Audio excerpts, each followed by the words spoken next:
Fala, gente! Bearish Market aqui, trazendo mais um vídeo aqui para este canal. Hoje com uma dúvida muito comum do pessoal que mexe um pouquinho com o ramo imobiliário e dos FIIs. Será que vale a pena alugar um imóvel ou comprar fundos de investimento imobiliário? E aqui, gente, é tanto para uma pessoa que está pensando em, poxa, compra um imóvel para alugar, quanto a pessoa que daqui a pouco, já tem seu primeiro apartamento quitado, não precisa vendê-lo, quer ir para um outro apartamento, uma outra casa e vai deixar esse imóvel gerando renda. Será que vale a pena deixar esse imóvel te gerando aluguel ou é melhor ter uma carteira de fundos imobiliários? Venham comigo, gente, vamos desmistificar algumas coisas aqui. Primeiramente, o básico dos fundos de investimento imobiliário, eu já vou partir do pressuposto que tu já sabe. Se tu não sabe, tem vídeo aqui no canal, vai estar inclusive nos quadradinhos aí do final do vídeo, te levando para esse vídeo aí, explicando aí aula básica, o que são fundos de investimento imobiliário, como que eles funcionam, tributação, tudo isso já tem no canal, então dá uma olhadinha lá se tu não conhece. O ponto principal aqui é comparar se vale a pena tu ter o imóvel e colocar para alugar ou comprar o valor em cotas de fundos imobiliários, né? E como eu comentei aqui, vale tanto para quem está fazendo a avaliação, quanto para quem daqui a pouco já tem um imóvel, já está alugando, etc. Fica pensando se vale a pena, de repente, vender o imóvel por um preço legal e investir em cotas de fundos, né? Então, antes da gente comparar as vantagens e desvantagens dos dois, vamos a algumas características de cada produto. Tem algumas coisas que a gente precisa botar na mesa. Do imóvel, gente, tu tem uma previsibilidade nos recebíveis. E isso tá entre aspas, porque tem a inadimplência aí. Mas tu sabe que tu vai fazer um contrato com uma imobiliária, tu vai colocar uma pessoa lá para morar que vai ter o seu passado checado pela essa imobiliária. Então, tu vai fazer um contrato de 1, 2, até 3 anos já é feito hoje. Então, tu tem uma certa previsibilidade que esse valor vai estar entrando de forma recorrente para ti, corrigido pelo IGPM muitas vezes. Tá, entre aspas, justamente porque nunca tá livre de uma pessoa que tu acha que vai te pagar ser inadimplente. Tu tem um patrimônio físico aí, né? Então, uma coisa que tu enxerga, tu encosta, tu bota as mãos em cima, tu esfrega a tua cara nas paredes se tu quiser. Às vezes, como, poxa, sei lá, um plano B. Não sei, às vezes tu tá num apartamento lá, num outro apartamento que dá algum problema que tu precise sair, tu tem pra onde ir se tu precisar, né? Então, tem pessoas que gostam de ser um bem palpável, né? Tu poder encostar nele. Tem a burocracia, que é de todas as formas, maneiras diversas possíveis, né? Demora para comprar, demora para vender, demora para alugar, demora para desalugar, tudo demora e tudo custa dinheiro. Quando tu vai falar de um imóvel, nada acontece com menos do que 3 a 4 semanas. E tu tem a questão do imposto de renda. Muitas vezes é cobrado IR em cima desse aluguel. Dependendo como que faz, tem gente às vezes que aluga direto para um conhecido, isso é uma condição. Tu vai fazer através da imobiliária, vai estar na tua declaração de imposto de renda. Pode valorizar ou desvalorizar com o tempo, e tem a questão que a gente já falou na inadimplência. Então, por que eu coloco pode valorizar ou pode desvalorizar? Porque, gente, todo mundo tem fixo na cabeça que tu compra um imóvel e ele valoriza. E se de repente, justamente na região que tu tá da cidade, sei lá, tem uma infestação de ratos nessa região aí. Ninguém tá livre de comprar um terreno num lugar que é para ser próspero, que de repente vai pro outro lado e se torna uma região indesejada da cidade. Tu pode perder valor de venda do imóvel por causa disso, né? Então, não é sempre que tu tem valorização, tá, gente? Quando a gente fala dos FIIs, de novo temos previsibilidade nos recebíveis. Por que previsibilidade? Porque a gente também tem vacância aqui nos fundos imobiliários, né? Só que bem mais pulverizado, né, gente? Então, tu tem um dividend yield médio das cotas, então tu sabe mais ou menos o quanto que tu vai receber por mês, por cota.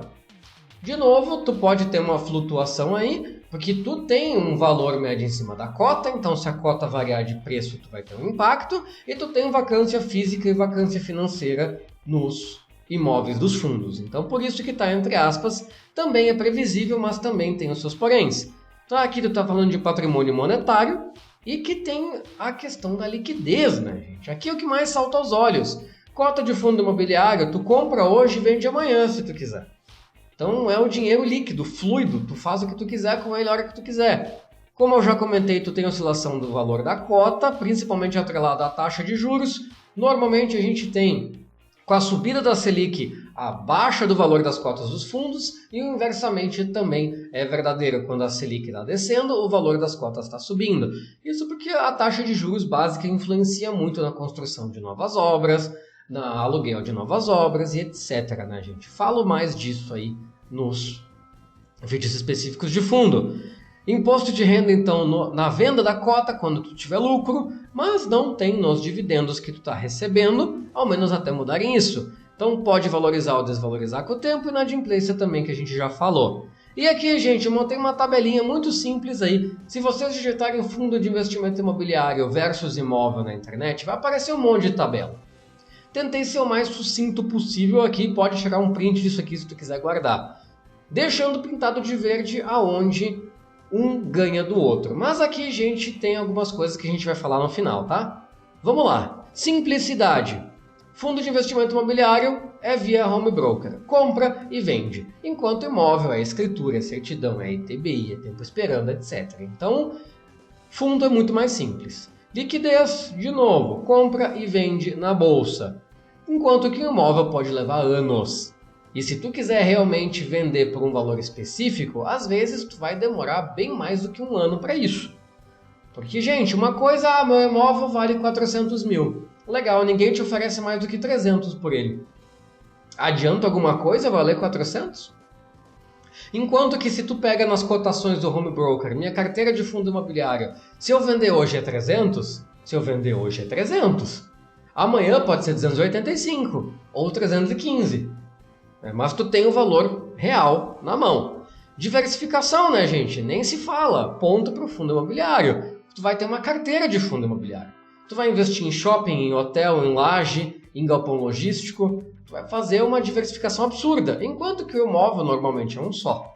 Tem gente que faz carteira de imóveis aqui, mas aí nós estamos falando num outro patamar de investidor. A pessoa que tem 10, 15, 20 imóveis, né? É uma outra estratégia. Mas isso é para um público de extrema alta renda e específico do business. E ainda assim, se botar na balança quanto dinheiro que ele tem investido nesses imóveis, se tu for converter isso em capital, já falamos sobre liquidez, né? Tributação, né, gente? Tu tem tributação aqui na venda das cotas e dividendo é isento, então ponto para os FIIs. No imóvel tu tem a tributação aí na venda do imóvel, às vezes, não é sempre, às vezes tu consegue ter uma valorização do capital aí, e tu tributa o aluguel. Parte dos riscos, né, gente? Queda do valor da cota e vacância dos ativos, queda do valor do imóvel e inadimplência. Então ambos têm os seus riscos a ponderar, aqui meio que fica sem ponto para ninguém. Compra aqui dos fundos é imediata, tu clicou, tu comprou. O imóvel, se tiver na planta, vai demorar para ficar pronto para tu ganhar dinheiro. Se tiver pronto, ainda tem a burocracia para tu passar. Certamente não vai ser no primeiro mês que tu vai conseguir tirar a receita desse imóvel. Enquanto que o fundo imobiliário tu comprou, tá rendendo. Questão da venda, gente. Imediata, salvo casos específicos de liquidez, né, de algum fundo específico que tu comprou que realmente seja um problema. Outro ponto.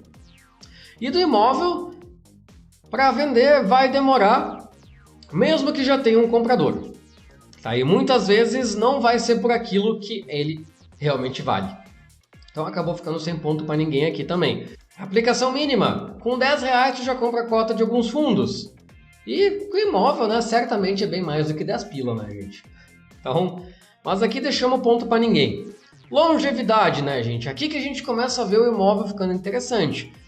Os fundos de investimento requerem uma revisão da tua carteira. Tu dificilmente vai casar com um fundo imobiliário. Tem alguns poucos bons que todo mundo recomenda ter na carteira, mas tu vai ter que ter uma revisão ativa aí nessa tua carteirinha. Tu vai escolher aí uma carteira de 10 a 15 fundos e tu vai ter um trabalho de revisar isso aí. Então, se tu não for fazer isso, tu vai ter um assessor de investimentos que vai fazer isso para ti, uma carteira recomendada de corretora que tu vai seguir, uma casa de análise, mas tem um trabalho para tu fazer em cima. Enquanto que o imóvel tende a resistir o teste do tempo. Tu tem uma construção lá, quando se passa um longo período de tempo, vamos falar aí de, 10 anos, o teu imóvel tende a ter se valorizado nesse período e tende a estar lá firme e forte, gerando receita sempre aumentando. Tua carteira de fundos já vai ter girado muitas vezes nesse período. Então aí é ponto pro imóvel, principalmente na questão se tu gosta de deixar uma coisa lá meio que se gerenciando sozinho. Questão de outras taxas, tu tem a taxa de administração dos fundos, né, que sempre tem, e aí tu tem, no imóvel tu vai ter a taxa do imobiliária, que cobra um pouquinho em cima do aluguel, que cobra um pouquinho aí, às vezes, para fazer a compra e a venda desse imóvel, que tu consegue contornar, às vezes, de maneira mais fácil. A taxa de administração do fundo não tem, ela tá ali. Então aí é ponto pro imóvel também. Daí, no caso dos FIIs, né, bem monetário, tu só vê número, e do imóvel é bem palpável, né, tu vê ele, tu encosta nele, tu esfrega a cara nele. Então, gente, para nós resumir aqui a história, isso também não ficar um vídeo muito longo. No fim, vai depender muito da preferência de cada um.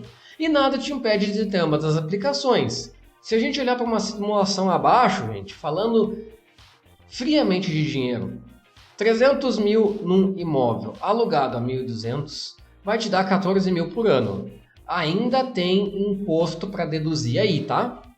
Se tu fala de um fundo de investimento aí com dividend yield de 0,45 mensal, que é na faixa dos 5,4 ao ano, que não é o maior dividend yield que a gente encontra, também não é o menor, já te dá 16,2 mil no ano. E isso é dividendo, é livre de imposto. Ao menos até mudarem a lei, hoje é livre de imposto, tá? Então assim, gente, num comparativo frio, a gente já tem que o retorno é maior para os fundos de investimento imobiliário.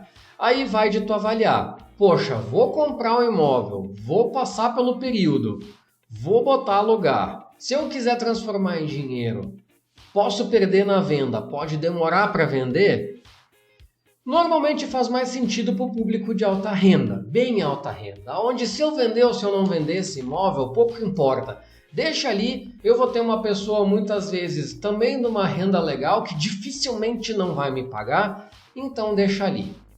Para alguém que está começando nos investimentos, certamente os fundos imobiliários fazem mais sentido. Até porque para tu chegar no patrimônio de poder comprar um imóvel e isso não te fazer falta, tu já vai ter que estar bem mais lá na frente, né? E se tu tá pensando em comprar um imóvel único e exclusivamente para tu botar alugar, de novo, se tu tem dinheiro para comprar 1, 2, 3 imóveis, talvez faça sentido isso para ti. Agora, se não, muitas vezes é melhor tu ter uma carteira de fundos imobiliários. Tu vai ter que ter uma atenção nessa tua carteira, então não é o imóvel que tu compra, esquece lá, tá? Gente, espero ter conseguido sanar as principais dúvidas de vocês sobre esse assunto. Deixem dúvidas nos comentários, eu tenho o maior prazer em tirar elas para vocês. Se inscreve nesse canal se não está inscrito, deixa o teu gostei, segue nas redes sociais, isso é de graça, gente. Ajuda nós pra caramba a crescer com esse canal, tá? Muito obrigado por ficar comigo até aqui nesse vídeo e até a próxima.